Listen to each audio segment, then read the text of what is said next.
The winter of 1882 in Montana cut deeper than any blade. Not even thick oak could keep the cold from seeping through every crack in the walls. The wind tore across the prairie, sharp enough to bite through skin. But inside the great hall of Silver Ridge Ranch, another kind of chill lingered, the kind that settled in silence, wound tight in every breath. Oil lamps swung high, their dim gold spilling over dark wood walls. The light caught silk dresses, diamond necklaces, and strings of pearls, making them gleam like currency. Every careful laugh, every lowered gaze from the young ladies was displayed no different than wares at an auction. They were not selling land, nor cattle, but their own futures, hoping to secure the crossed name in their bloodline. At the head of a long, white-draped table sat Thaddeus Cross, still as stone. Broad-shouldered, with silver at his temples and hard lines carved deep into his face, he looked carved from the very rock of Montana. A heavy fountain pen moved steady across a leather-bound ledger. When approached, he looked up only for a moment, answered with curt words, "I understand," or "not necessary," then bent again to his figures. To strangers, his silence looked like arrogance, but those who had worked with Silver Ridge knew better. Thaddeus was not performing. It was how he lived. His life was measured in costs, in balance sheets, in cattle tallies and stacks of hay to survive the winter. Marriages gilded with reputation meant nothing to him, mere wasted transactions. That night, as before, powerful families came in from 3 counties. They spoke of land holdings, banks, and political ties. Their daughters smiled, lowered lashes, offered practiced glances. But the frost around Thaddeus did not thaw. Each scratch of his pen on paper was louder than the piano tune drifting from the corner of the room. In a shadowed corner, merchants made wagers on which girl might hold Mr. Cross's gaze for longer than a minute. None ever won. Thaddeus never let his eyes linger. When one young lady dared pour him wine, he gave only a nod, then turned back to his ledger. The evening ended as it always did.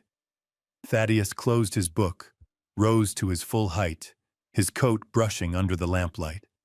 He walked the length of the hall, shaking hands in a manner so brief it stung, leaving behind stiff smiles and hollow eyes. It was from nights like these that rumors spread. Folks whispered that at Silver Ridge, a single misplaced word could cost a fortune.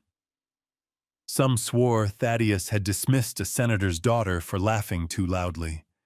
Others said he had cut off a deal the moment marriage was mentioned. No one knew what was true. In Montana, rumor carried more weight than proof. When the hall stood empty, with only the smell of whiskey and the hiss of dying embers, Thaddeus stepped onto the porch. His breath rose in white clouds against the cruel air. Before him stretched the wide land, blanketed in snow. The barns lay still, the cattle huddled as dark shapes in the distance. All of it was the fruit of a life unbending, and the walls of solitude he had built around himself. In that silence, one truth pressed clear. Every fortress draws a siege. Stand alone long enough, and you will be surrounded, by storm or by rumor.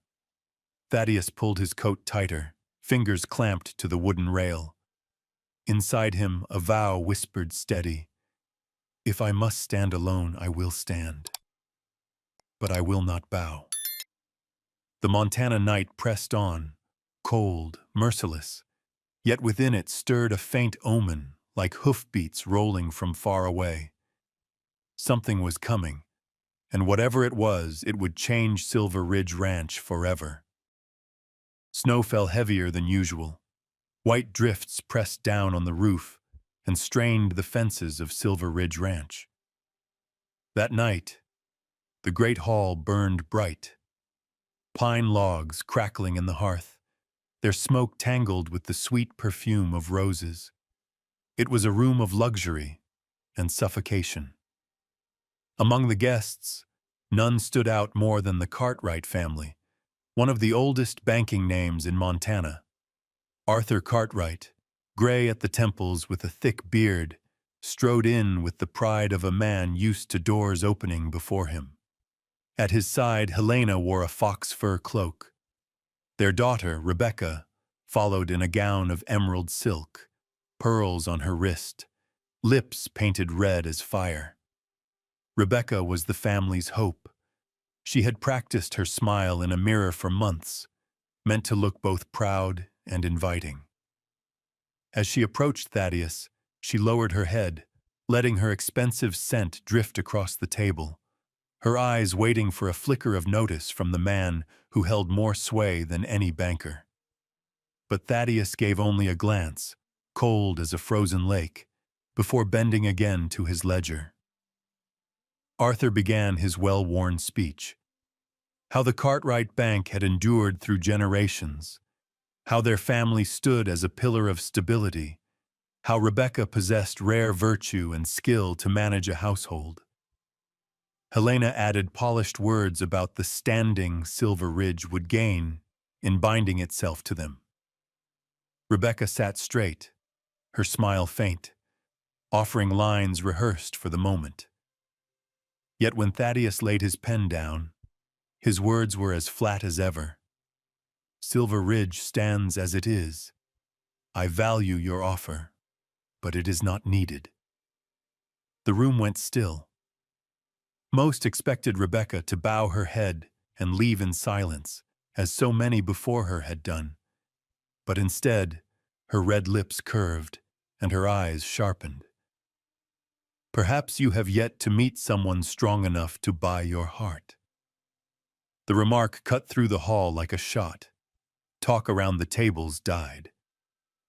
Arthur spun toward his daughter, eyes wide. Helena clutched Rebecca's hand under the table, urging silence. But Rebecca held her chin high, stung too deep by being dismissed, and this was her defiance. All waited for Thaddeus's reaction. He raised his eyes, fixed them on her for the briefest moment. No anger, no smile, no word. Only a small nod, as though marking something in his memory. Then he rose, closed his ledger, spoke a few polite farewells, and walked out. Behind him, silence smothered the hall. Rebecca tried to keep her smile, but the edges trembled. Arthur muttered through clenched teeth. Helena lowered her gaze in shame. The piano player's hands faltered, leaving wine and glasses untouched. 3 days later, the news broke through town like ice on a river. Cartwright Bank froze every loan without warning. Ranchers who depended on their credit faced collapse. Contracts were canceled. Cattle went hungry without hay. Small traders lost their working cash. No one could explain it, but all suspected one thing. Thaddeus Cross had moved a single finger. Arthur scrambled to reach old partners in Cheyenne and Denver, but each turned him away, speaking of difficult conditions. Helena sent letters east to family, but no reply came back. Rebecca, once dressed in emerald silk, now sat in a bare, cold room, her gowns packed into trunks, her eyes cast down. The town reshaped the tale with every telling. They said one mocking word had been enough to break a dynasty. That at Silver Ridge, words did more than shame a family. They could strip away wealth and future alike. From that night on, the silent auctions changed. The daughters' smiles grew cautious. Their praise sounded more careful, sometimes trembling. No one dared mock again. Thaddeus still sat with his ledger, still wrote in silence, his gaze unbending. But the air in the great hall had shifted. No one mistook his silence for indifference now. Later, when the last guest had gone, Thaddeus stood at the window, watching snow fall. Firelight cast his face in sharp relief, silver gleaming at his temples. He did not smile, nor frown. He simply stood, as a man long used to both respect and solitude. In his mind, the Cartwright affair left no joy. It was only a marker, a reminder that Silver Ridge endured because he never bent. And if anyone wished to test that, they would pay the price. Outside, the wind howled across the frozen fields, carrying rumor from one end of town to the other. From then on, the name Thaddeus Cross was not only the richest man across 3 counties, it was the man no one dared mock twice. The winter of 1882 laid Montana under a sky as heavy as iron. Daylight carried no more warmth than night. Snow did not fall in drifting flakes, but in heavy sheets, smothering roofs, burying fences, and blocking the road to town. In the midst of it stood Silver Ridge Ranch, a fortress carved from timber and grit. Thick pine walls, steep roofs, and wide porches braced against the wind. Barns and granaries joined end to end, a closed circle where men and cattle alike were sheltered from the storms. At the center of that fortress moved Thaddeus Cross, tall, broad in the shoulders. Each step he took landed with weight. His dark hair was streaked with silver at the temples, his square face carved by years of weather, and his gray eyes shone cold as steel. Folks said when he walked into a saloon, the room hushed without a word. Silver Ridge was no inheritance. It had begun with nothing but a ragged tent and a handful of bony cattle bought from failed traders. Thaddeus had sunk fence posts with his own hands, raised barns board by board, and ridden herd through nights so cold his fingers cracked and bled. He worked like 3 men, slept less than a railroad guard, and gave nothing away. 20 years later, Silver Ridge stretched over thousands of acres, green in summer, white in winter, with cattle counted in the hundreds. The name Thaddeus Cross traveled far, from the gambling halls of Cheyenne to merchant offices in Denver. But in the last 3 years, the ranch gained another kind of fame. Thaddeus had turned away every bride the elite set before him. A judge's daughter, a banker's heir, the governor's niece, all left with pride wounded and hopes broken. They had come expecting to step into wealth and left with nothing but the sting of dismissal. When asked, Thaddeus gave the same reply, flat and final. Silver Ridge stands as it is. No further word. Rumors rose to fill the silence. Some claimed he had once loved and still carried mourning in his chest. Others swore he was too proud to let anyone inside his life. Still others said he had vowed never to let the ranch fall into outside hands. Whatever the reason, all agreed. Thaddeus Cross was not a man to be moved. Mornings at Silver Ridge began before dawn. Thaddeus pulled on sheepskin coat, worn gloves, and a wide-brim hat, then walked the grounds. He checked the cattle pressed close to the barns, counted the feed stores, tested the northern fence line where the wind hit hardest. His men knew his habits well. He never gave an order he had not carried out himself. That was why they respected him and why they feared him. He paid fair, defended his people against any threat, but he had no forgiveness for carelessness or betrayal. At Silver Ridge, honor was not decoration. It was survival. One afternoon in late December, with snow choking the town square, Thaddeus rode into the stone council hall. Townsfolk saw him disappear behind the heavy doors. More than 2 hours later, he stepped out. Face unchanged, but his shoulders stiff, his eyes colder than before. What had passed inside leaked only in fragments, but the pieces made a clear picture. The town council, men who held the region's money and sway, had pressed him to marry. Not just anyone, but a white bride of suitable standing, to polish Montana's image and cement alliances between families. It was dressed as duty, but Thaddeus saw it plain. Such a marriage would bind Silver Ridge into their game. The ranch he had built with his blood would no longer be his. One banker with white hair said bluntly, "Silver Ridge is the face of this land. You would not want it spoken of in ways, unfit." Thaddeus stood at the window, watching snow drift, then turned, his voice steady and low. "I built Silver Ridge with these hands. It needs no other name to stand, and it will not be a prize on your table." The room went silent. Some scowled, others forced tight smiles. But the insult was clear. He had defied them. From that day, the council worked against him. Supply contracts stalled. Deals collapsed at the last moment. Whispers spread of weakness in his accounts. Yet the ranch held. He found new suppliers, leaned on loyal men, and kept his fortress standing. What stung them most was not his refusal, but his survival. Despite their pressure, Silver Ridge did not falter. Each winter passed, and the ranch grew stronger. The town talked, as towns do. They laughed and said, "Maybe Thaddeus Cross will die old and alone." Heads shook, voices mocked, but beneath the laughter ran unease, for everyone knew the truth.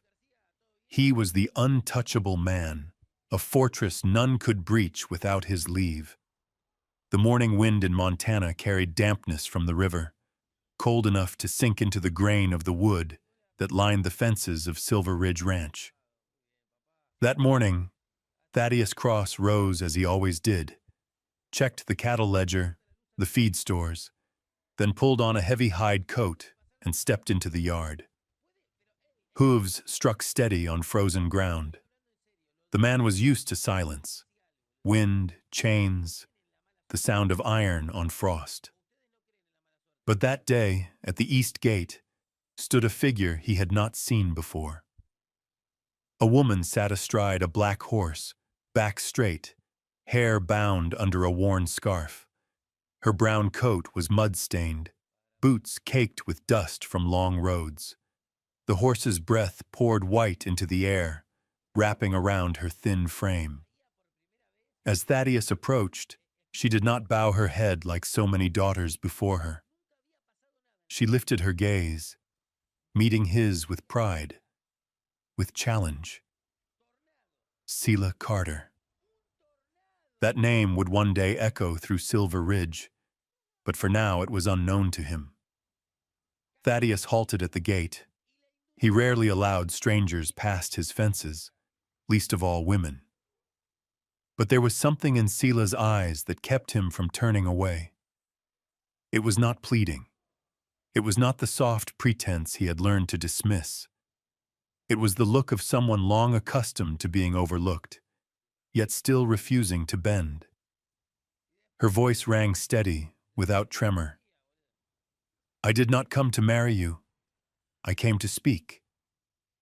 The words struck the cold morning like a hammer. For years, every woman who set foot at Silver Ridge had carried the same purpose: to become the rancher's wife. This was the first to declare the opposite. Thaddeus did not answer. He did not open the gate. He studied her. Selah sat tall, dark eyes unflinching. They stood across the timber rails, breath mingling in white fog. The silence stretched until even the wind through the fence sounded loud. Then Thaddeus turned, signaled the guard to open. Selah pressed her horse forward, entering Silver Ridge as though she had as much right to stand there as any man. Inside the great hall, the fire crackled in the stone hearth, light crawling up carved beams. Thaddeus took the chair at the head of the long table. Selah sat opposite. A hand carried in bread and coffee, but neither reached for them. The only sound was wood snapping in the flames. Sila spoke first. I know you do not care for matchmakers. I bring no dowry. What I bring is truth. She told her story. Born to black farmers, counted as less, then forced into marriage with a cruel man. Her husband ruled with fists and sold the little home they had built. One night, fire swept the house. Sila escaped alive but lost all else. At the word fire, her hand trembled, showing the old scar at her wrist. Thaddeus's eyes lingered there a moment. He asked nothing, but the weight of his glance told her he understood. They say any who cross Silver Ridge leave broken if they fail to please you, Sila said. But I do not believe you are a man who destroys for sport. I came, seeking a chance to survive. Thaddeus leaned back, broad hand gripping the arm of the chair. He was not accustomed to being spoken to so plain, least of all by a woman. Yet in her words there was no polish, no lie. Only pain honed sharp enough to be wielded as truth. The silence thickened. Sparks leapt in the fire. Anywhere else Thaddeus might have risen, ended the talk. But here, facing Sila, he let out a low breath and gave a single nod. Silver Ridge is no easy place to live. Sila answered, voice low but firm. I have lived through hell already. This can be no worse. Their eyes met again, longer this time. There was no smile, no gesture of courtesy, only recognition, the look of a man who had stood alone, and a woman who had been left behind, finding in each other something neither could yet name. Outside, snow kept falling, but inside the hall, a different silence took root. No longer the silence of solitude, but the beginning of a bond, faint yet undeniable. A thread that would turn Silver Ridge and both their fates onto a road neither had foreseen. Night came fast and heavy in Montana. Outside, wind screamed through the passes, whipping snow into blinding white dust.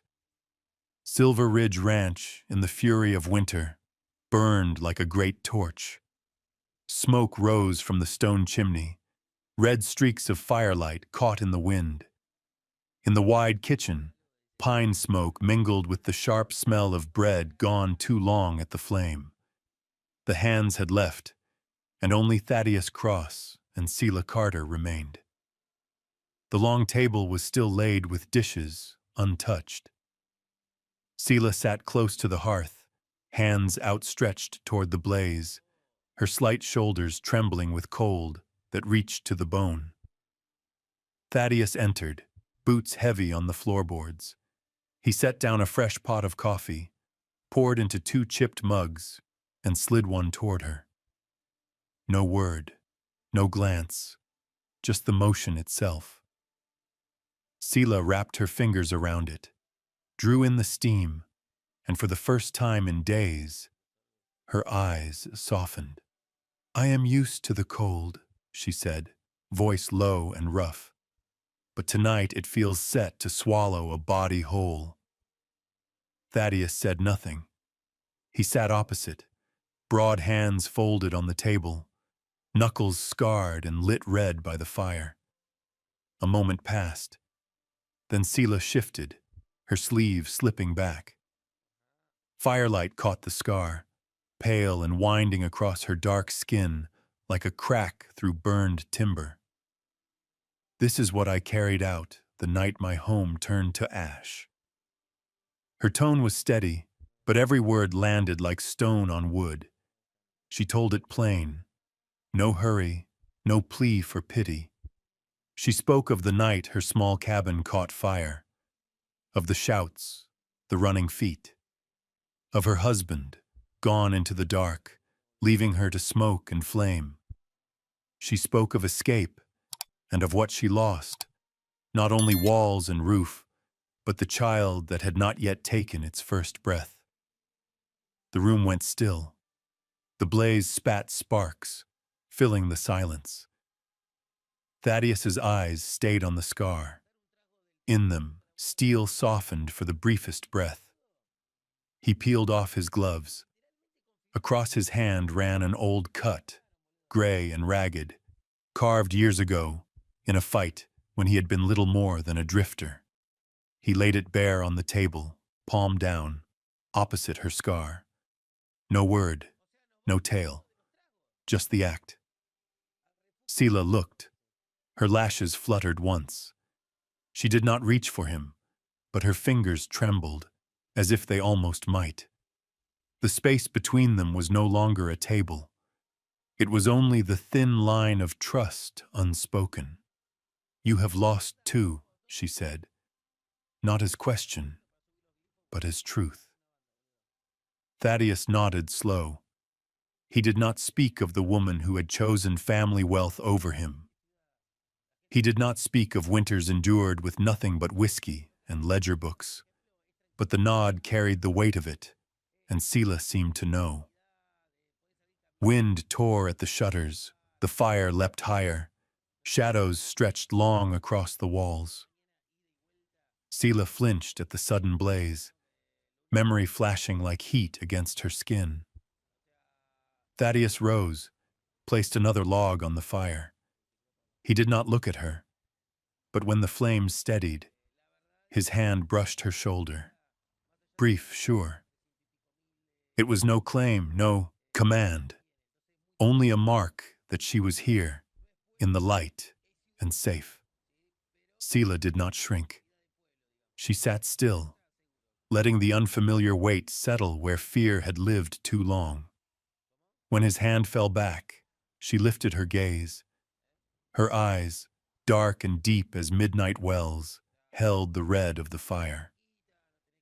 "I came to Silver Ridge to look for a chance," she said. "Tonight, I think, I may have found something else." Thaddeus did not answer. He leaned back, drank down his coffee, eyes still on the scar at her wrist. Outside, snow drifted on. Inside, two fires burned, one in the hearth, and one quieter, lit between scars, flame born from pain, now reflected back in another soul. That night, Silver Ridge held more than warmth against the winter. It held two people, long accustomed to standing alone, finding in their wounds the first spark of something new. That night, Silver Ridge Ranch lay quieter than usual. The wind had died, snow fell in scattered flakes, and only the crack of pine in the hearth broke the stillness. In the dim kitchen, firelight spread across the table, across the calloused hands of Thaddeus Cross, across the loose curls falling over Sela Carter's cheek. Sela sat closer to the fire than before, hands clasped tight, her gaze fixed on the dark. She was so silent that Thaddeus felt it heavier than any storm outside. At last she spoke, her voice rough, drawn taut like a rope under strain. "Do you remember the young ladies they brought here? The ones the council pressed upon you?" Thaddeus nodded, eyes shadowed. He remembered them too well. The gowns, the rehearsed smiles, the waiting looks, the sting in their faces when he refused them. Sela's fingers tightened. "One of them was cousin to my husband." The air froze. Thaddeus's gaze cut to her, but she went on, each word slicing open memory. "It was she who hired men to burn my house. That night, I lost everything.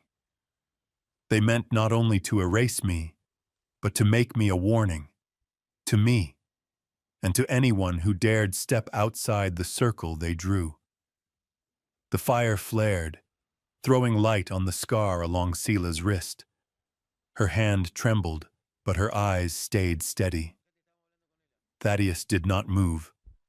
For months, he had sensed shadows behind the council's matchmaking. Now the truth stood plain. Those marriages were chains for Silver Ridge and weapons to cut down women like Selah. He rose, his frame casting long across the floorboards. His voice was low, but carried weight enough to etch into the walls. They sought to bind me by marriage, and they sought to destroy you, so no one would dare defy them. Selah lifted her face. Their eyes met. In that moment, there was no rancher and no outcast, only two souls who knew the cruelty of power and the loneliness of standing against it. Thaddeus bent closer, his words rough as oath. They will not touch you again, not while I stand. Something long held back broke then, not with clamor, but in silence. He reached across, slow, and laid his hand over hers. This time she did not draw away. Her fingers trembled in his, but stayed. The fire snapped, light rising over both faces. Selah breathed deep, her eyes wet but lit, as if for the first time in years she dared believe she was safe. Thaddeus held her gaze longer than he had ever held another's. Without warning, he drew her gently to her feet. They stood near the hearth, their shadows joined on the timber wall. Selah raised her face at the space between them narrowing. Silence stretched endless. Then, slow, they shared their first kiss. Not rushed, not fierce, only certain, proof that they would no longer walk alone. It lingered, then softened into an embrace. Thaddeus held her tight, as though to banish every winter he had endured alone. Selah leaned into him, tears breaking free, but not from pain, from the release of being allowed at last to be fragile in arms that sought only to guard, not to claim. That night they remained by the fire. No promises, no flowers, no music. Only breath shared in the hush, years of restraint breaking open in touches that held more mercy than hunger. Their closeness was not conquest. It was shelter. By dawn, the fire was down to coals. Selah slept in Thaddeus's arms. He sat still, eyes on the frost-laced window. For the first time in years, he did not see Silver Ridge as a fortress of solitude. It had become a refuge, for him and for her. Outside, snow fell quiet. Inside, an unspoken vow lay carved deep. Nothing and no one would sever what they had just found. News traveled faster than a winter wind. Only 3 days after Selah stepped through the gates of Silver Ridge Ranch, the whole town of Clearwater whispered the same tale. Thaddeus Cross had welcomed a black woman into his home. Each telling grew sharper. Some said he had been bewitched. Others swore Selah came to drain his fortune. Still others claimed Thaddeus was provoking the high-born families on purpose. In every saloon and at every card table, tongues wagged. No one cared for truth. Rumor was enough, and rumor became fact. On the third morning, a line of carriages rolled from town straight to Silver Ridge. Wheels crunched over ice, hooves pounded in rhythm, the sound carrying across the valley. From the upstairs window, Thaddeus stood with arms crossed, gray eyes cold as he watched them fill his yard. He had known this moment would come, only sooner than expected. In the kitchen, Selah folded linens. At the sound of hooves, she only glanced up, then lowered her eyes, her hand tightening just enough to show strain. A young hand came running, breathless. "Master, the town council is here. And the Whitmores, too." The name stilled the room. The Whitmores held more than money. They controlled the flow of water from Powder River, lifeblood for every ranch across 3 counties. Sela set the cloth down and drew a long breath.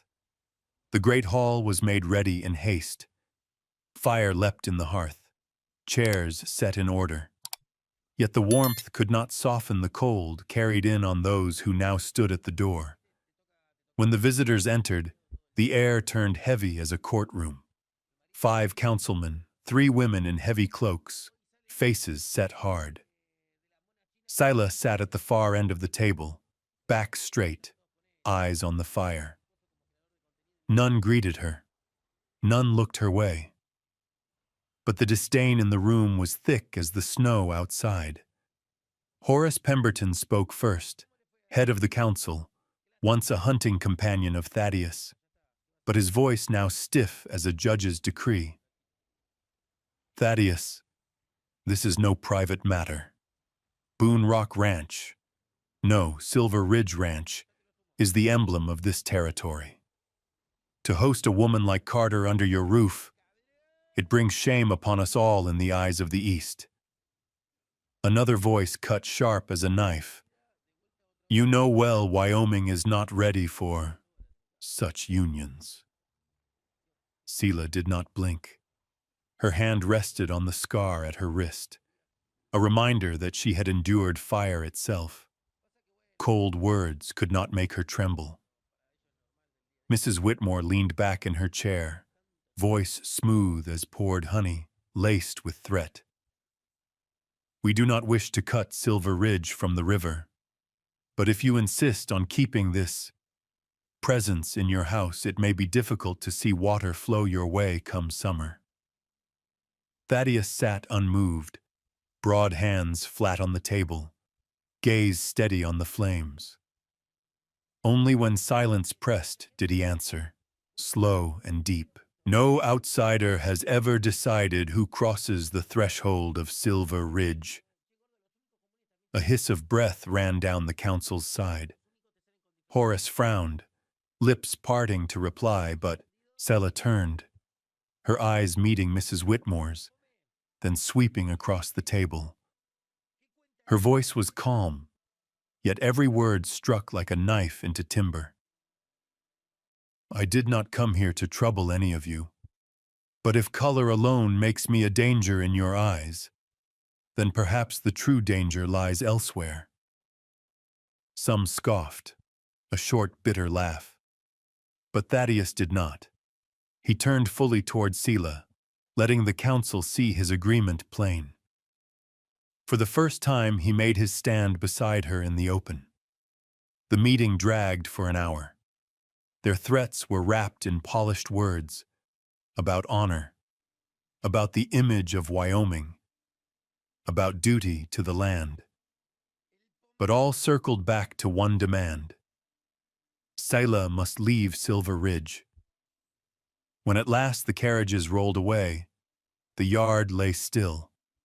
Hoofprints carved deep in the snow, cuts on the white earth like scars. Thaddeus returned to the kitchen. Sela poured tea, her hands steady. He sat across from her, silence hanging until he said low, "They will return. Next time they will come with more than words." Sela set down the cup, her hand brushing the scar at her wrist. She lifted her gaze, dark eyes clear. I know. But if you think I'll walk away to spare you trouble, you're wrong. Thaddeus gave no quick reply, but in his look, Sela read the truth. He would not let her stand alone. Outside, the winter wind scraped the fences, carrying the taste of storm. But in the kitchen, the fire burned steady, small, stubborn, and warm, like the resolve just forged between them. The great hall of Silver Ridge Ranch that day was thick as a courtroom. Cold light slid through the tall windows, falling across the walnut table scarred with years of use. At its head sat Thaddeus Cross, back straight, shoulders set like pillars braced against a storm. By the wall, Sela Carter sat silent, hands folded, but her gaze held steady, refusing to drop. Across from them gathered the might of Clearwater. Horace Pemberton, head of the council, Milton Grady, largest landholder in the valley, and others who commanded banks, acres, and the water that fed the county. All had come to force Thaddeus down. Horace struck his cane against the floor, the crack sharp as judgment. "We are not here for private quarrels. This is the honor of Wyoming itself. A woman like Miss Carter can never be accepted within this circle." The name stretched, drawn out like a thin blade slicing the air. Eyes flicked toward Selah, cold, dismissive. She did not blink. Thaddeus tilted his head, his voice low, thunder held in check. "Honor? You would speak to me of honor?" Milton Grady leaned forward on his elbows, words cutting. "Honor demands we avoid choices that stain our image. If you keep her under your roof, Cross, you drag this town into the mud." Chairs creaked as a few nodded, but Thaddeus moved unhurried, pouring more coffee into his cup. The calmness itself was insult. He set the pot down, eyes never leaving Grady. "Mud, you say? Then let's speak of mud. The kind behind your warehouse, Milton, where unmarked crates are hauled at midnight." Grady's face shifted, red flaring, then paling. "My trade has nothing to do?" Thaddeus cut him off, voice still steady. "When those crates hold Remington rifles smuggled north, traded for gold from outlaw diggings, it has to do with all of us. By federal law, that's a hanging crime." The air snapped tight. Councilmen turned, their eyes sharp on Grady now. Horace stiffened, trying to keep the floor. "Cross, these are wild claims." "They are fact," Thaddeus said, steel now plain in his tone. "And if pressed, I'll see the evidence on a marshal's desk in Cheyenne before sundown." The room dropped silent. The pop of pine in the hearth landed like hammer blows. Grady swallowed hard. Sweat beating through the snow outside froze the windows. Selah's heart pounded. She watched Thaddeus, this man who needed no shout, no fist, only truth sharp enough to cut through the council itself. For the first time, she saw the fortress of Silver Ridge not only shield her, but strike back. Thaddeus leaned back, arms folded. "Now, do you still wish to speak of my honor, or shall we speak of law and the cost of silence?" Horace glanced quick at Grady. The land baron's face sagged, damp with fear. None spoke. The silence bore down heavier than any verdict. At last, Horace rapped his cane once more, voice clipped. "This meeting is adjourned." Chairs scraped rough against the floor. Men who had sat so tall rose hurriedly, eyes lowered, slipping past Selah without a word. The doors opened, wind swept in, carrying smoke and the weight of what had passed. Only Thaddeus and Selah remained. He sat at the head, watching until the last figure vanished beyond the steps. Then he turned. No fine words, only a nod, firm as an oath unspoken. "You are here, and I am here too." Selah answered with a small nod of her own. Yet inside her, something flared, not fear, but trust. For the first time in her life, she knew she was not standing alone. Mornings at Silver Ridge Ranch always broke with the crow of roosters, the smell of smoke in the mist, and the rhythm of hooves in the yard. Winter had passed hard, leaving patches of snow melting into thin streams that ran along the fences. Out on the fields, the first shoots of green pushed up, soft as a whispered promise of a new beginning. Sela Carter stood on the porch steps, gray shawl loose across her shoulders, watching the cattle driven out to graze. Beside her, Thaddeus Cross moved slow, boots caked with mud, the shoulder of his coat still dusted with ash from stoking the kitchen fire. He said nothing, only cast her a brief glance, enough for their eyes to meet in the morning chill. Since the cards on the table with the council, Silver Ridge had changed. The hands, once hesitant around Sela, now lowered their heads in quiet greeting when passing. No warmth, not yet, but the edge of wariness was gone, replaced by the silence of acknowledgement.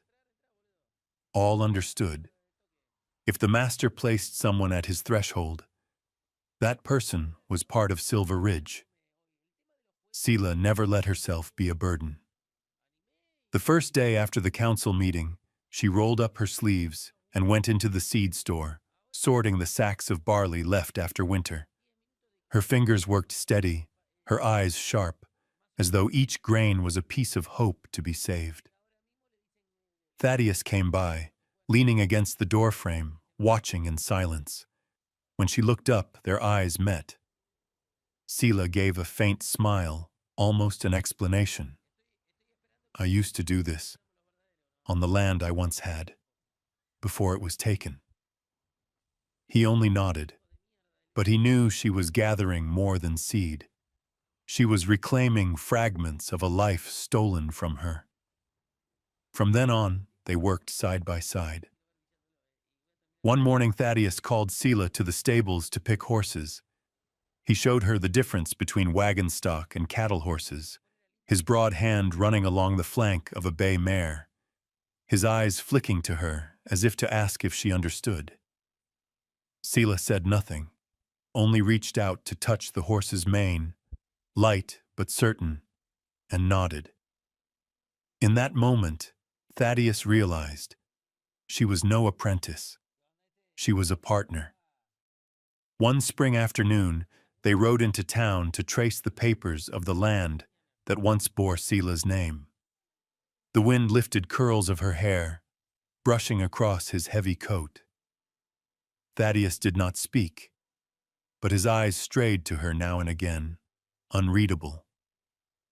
She caught him once tilting her head with a fleeting smile. At the clerk's office, they sat side by side at the long oak desk, yellowed deeds spread before them. Sela's fingers shook when she saw her husband's name on the bill of sale. Thaddeus's hand pressed the table firm, his voice low and sure. There's a flaw. They transferred without your mark. That's fraud. Sela's eyes widened. He looked straight at her, the light from the window catching in the silver at his temples, softening the hard lines of his face. We can take it back. Not I. He had said, we.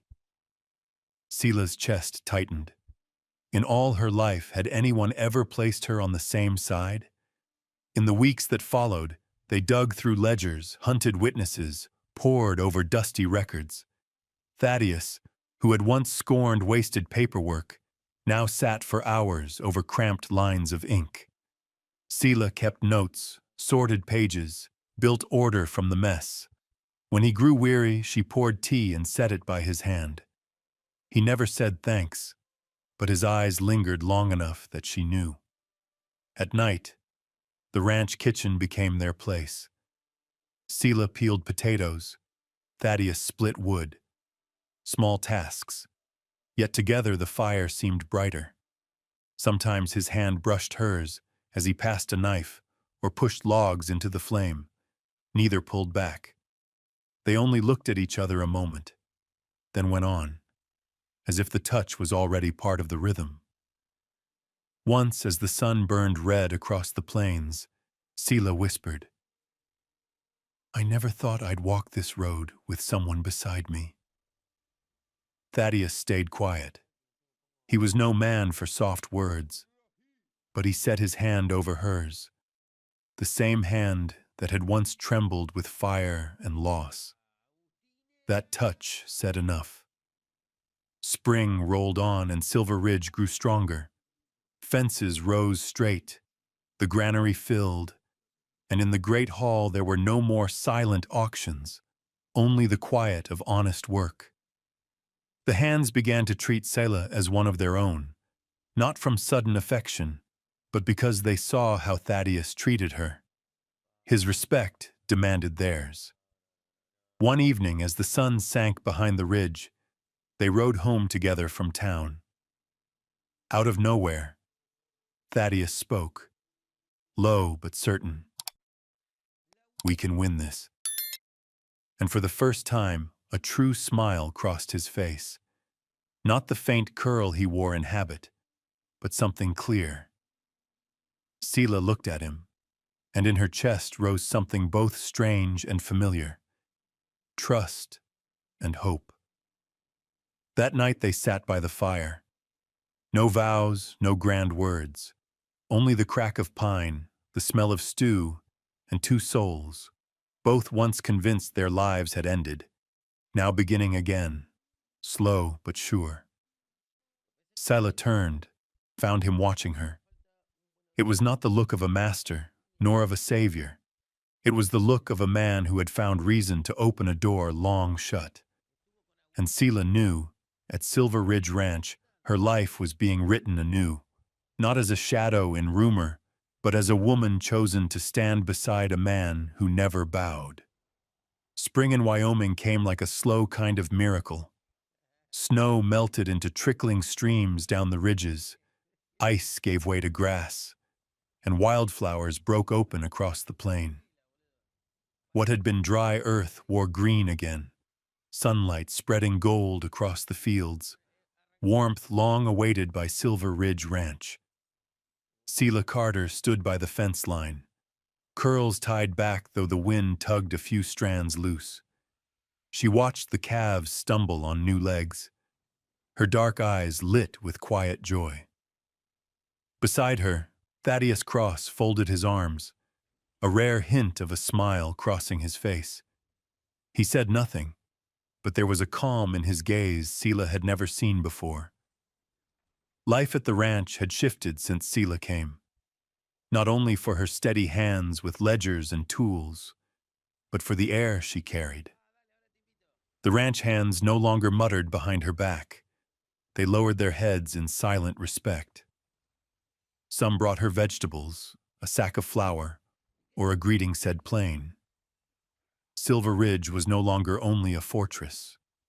It had begun to breathe like a home.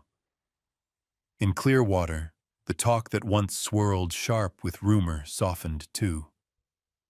The council had not withdrawn their threats, but after Thaddeus's stand in the hall, townsfolk looked on him with new eyes. No longer just the cold rancher unbending, but a man who had called the powerful to account. And Selah, without asking, had become a sign of change. One morning, as Selah carried in a bucket of water, she heard a knock at the door. On the porch stood a black woman, middle-aged, her hand resting on the shoulder of a boy no more than 8. The woman's eyes held both fear and resolve. "I heard tell there might be a place here, for folks like us." Selah stilled, then smiled, lifting the boy's small bundle from his hands. By evening, mother and son were seated at the kitchen table, sharing hot soup. Thaddeus said little, only nodded when Selah gave their names, as if he had already decided they belonged. In the days after, the ranch filled with more sound. Children's laughter echoed in the yard. The smell of bread rose with the scent of fresh grass. At night, Selah bent over the table, teaching letters by lamplight, while Thaddeus split wood on the porch. Often he paused, watching through the window, seeing her lean close in patience. It struck him strange and stirring, the shape of something like family, a thing he had long thought gone from him. But spring brought trial as well. Water from Powder River thinned with the uneven thaw, and the council pressed their hold again. They spoke of shortages, of limits, of shares. This time, Thaddeus was not alone. Sela stood beside him, sorting records, mapping irrigation lines, weighing the harvest to come. When he rode to the council's chambers, she watched from the porch, her eyes steady, no fear in them, only trust. One early summer night, they sat on the fence rail, watching the sun bleed red behind the mountains. Sela rested her chin on her arm and whispered, "I once thought spring would never come back to me. But here, I see anything can grow again." Thaddeus gave no words. He only reached and took her hand, leaving it there. The wind bent the grass low. The sky burned deep with color. Two hands, one scarred, one calloused, clasped together, no vow spoken, yet enough to mark a season's start. Silver Ridge Ranch was no longer only a sign of solitude, but a witness to renewal. And for Thaddeus and Sela, the new season was not only of land and sky. It was their own. Two lives once cast aside, now joined at the heart of a home. A year had passed since Sela Carter first crossed the gates of Silver Ridge Ranch. Time had changed much, but left some things untouched. The fences still stood straight.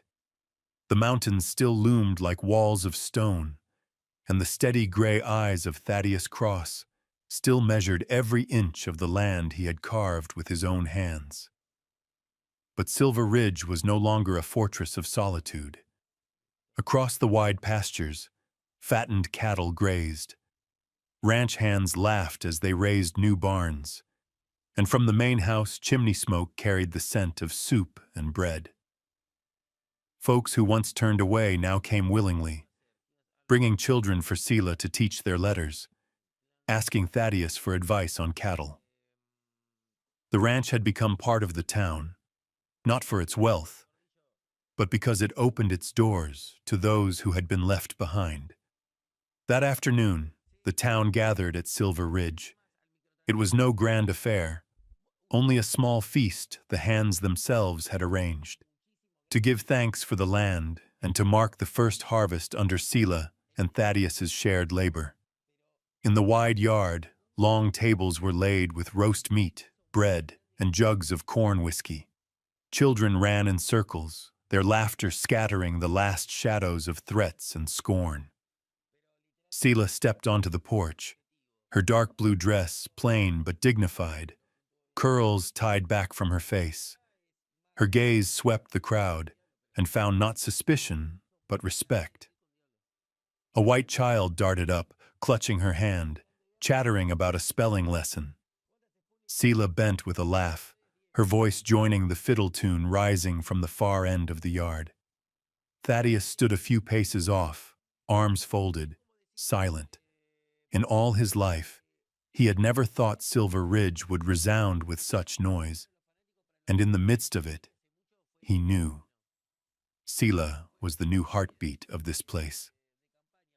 As the sun bled red over the prairie, Horace Pemberton appeared. The head of the council came alone, shoulders bent not only with age, but with loss. The crowd hushed. Sela stood tall, her gaze steady. Horace looked from Thaddeus to her, his voice rasping. "I was wrong. Not because I wish to admit it, but because time has shown me. Silver Ridge endures not by the council's power, but by the truth you two have lived."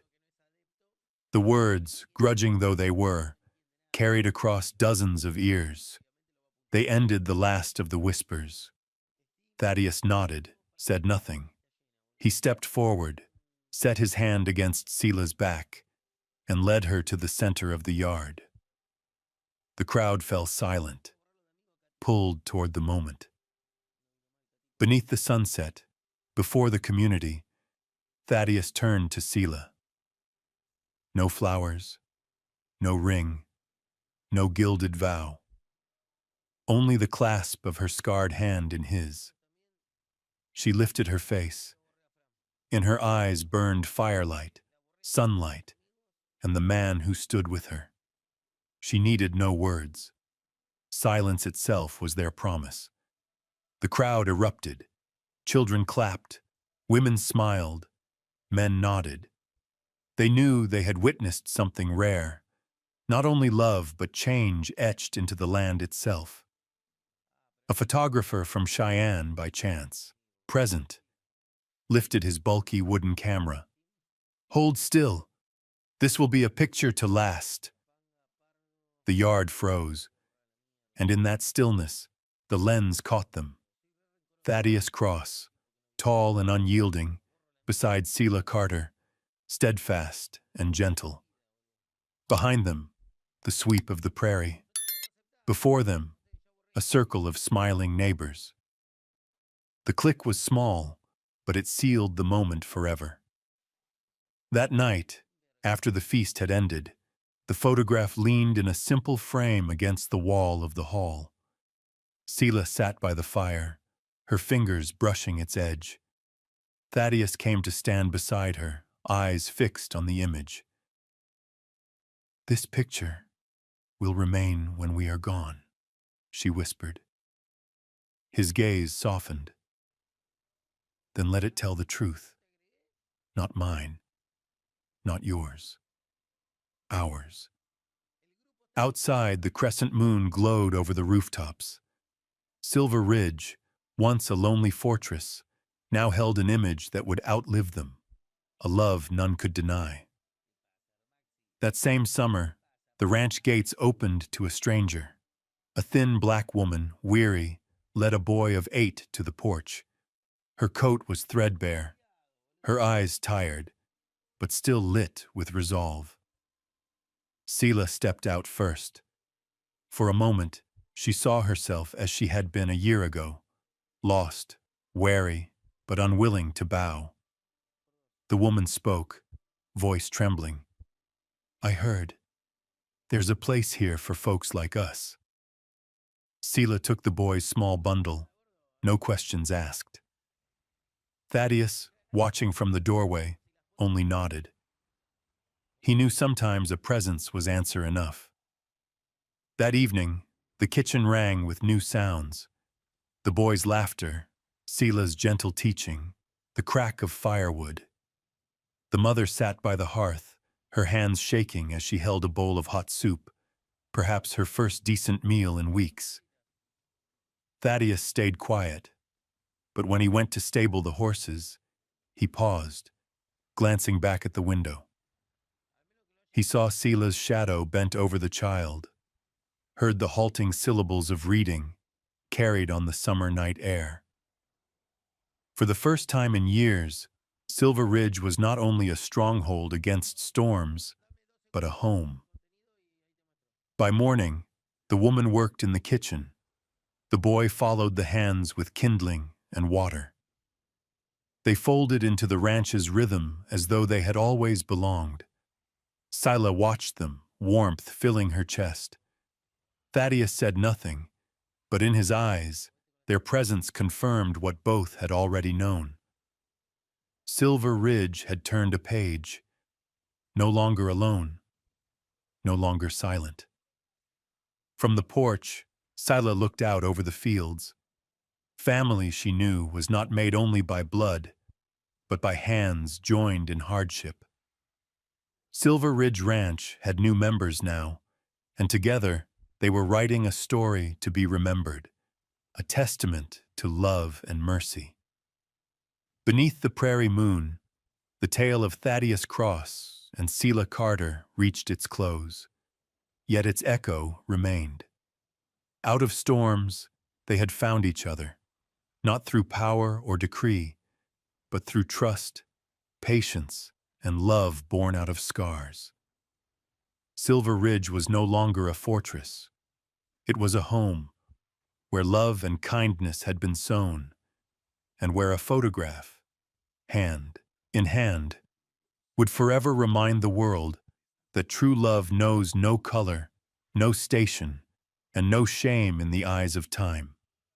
If you, those who have carried loss, those who still bear old wounds, have found a measure of peace in this story, we invite you to share your thoughts in the comments below. Tell us how love and faith have carried you through your hardest days. And don't forget to like, subscribe, and ring the bell so you won't miss more Wild West love stories. For in these tales of the frontier, we may catch a glimpse of ourselves, resilient, kind, and always choosing love as the road forward.